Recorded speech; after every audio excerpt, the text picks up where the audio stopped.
Folks, almost every ministry in the government of St. Lucia, almost everyone, and not all, would have a small communication team. In addition to this communication team,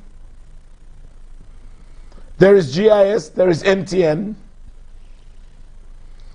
and they can record and air any program for any government department upon request. Under Jimmy Fletcher, film crews and reporters were added to almost every ministry. Ministry of Health has its own crew for filming, editing, etc. Ministry of Education has the same.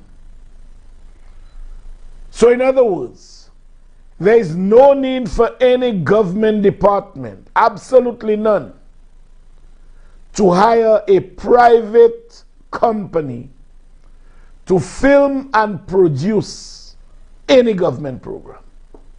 There is no need. Today, you have Dale Elliott actually following NTN, following other government recorders, recording the very same program that they are recording. And guess what? Our government's recorders are on duty, get paid monthly, but Dale is not doing it for free.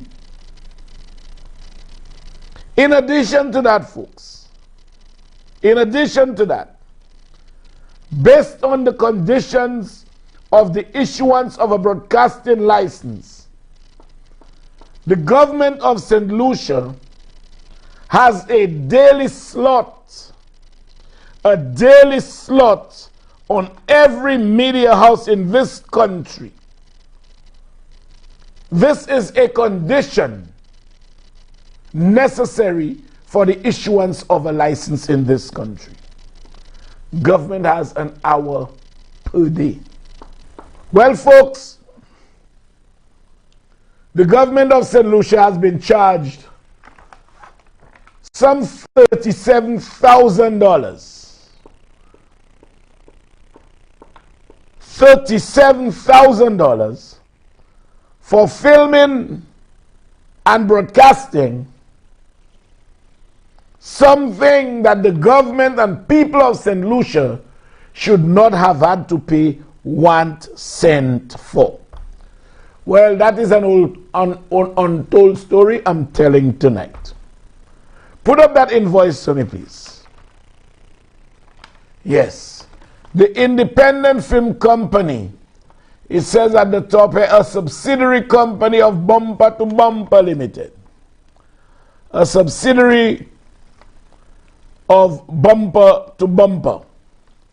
Now, to the Ministry of Education, description, production of a 15-minute documentary, filming of island-wide. Now, Ministry of Education, folks, as I just mentioned, has its own communication crew, its own filming crew. They edit and they can prepare tapes or clips for release to any station without paying for them. Okay? But he sends it to Ministry of Education. Production of one 15-minute documentary. Filming of island-wide tour with Ministry of Education delegation along with the Prime Minister. Production and distribution of 4-minute video and audio news release to all TV and radio stations of Haiti. Broadcasting of one 15-minute documentary on 3 privately owned television stations. But government does not have to pay for that. And the total amount, folks, is $37,055. $37,055. And like I said, this could have been done without paying a penny. Ministry of Education would have its own communication crew. They can film, they can edit, and they can prepare the slides, the clips, whatever, to send to the relevant stations where, based on it being a government dispensation, we would not have to pay a penny. On the other hand, the media houses, the persons I spoke to and sent this thing to, told me this is not even worth $5,000. It is not even worth $5,000. But that is $5,000 we still would not have paid.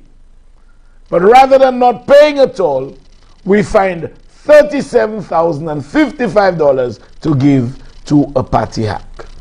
And we are doing that when there are no gloves at the Soufriere Hospital, when there are no Panadols at Victoria, when there is no medication for diabetes, when the police cannot get an extra vehicle.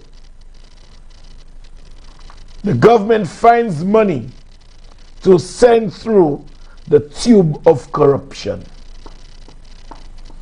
Folks, this is the first time in the history of this country that corruption, institutionalized corruption, is crippling the economy.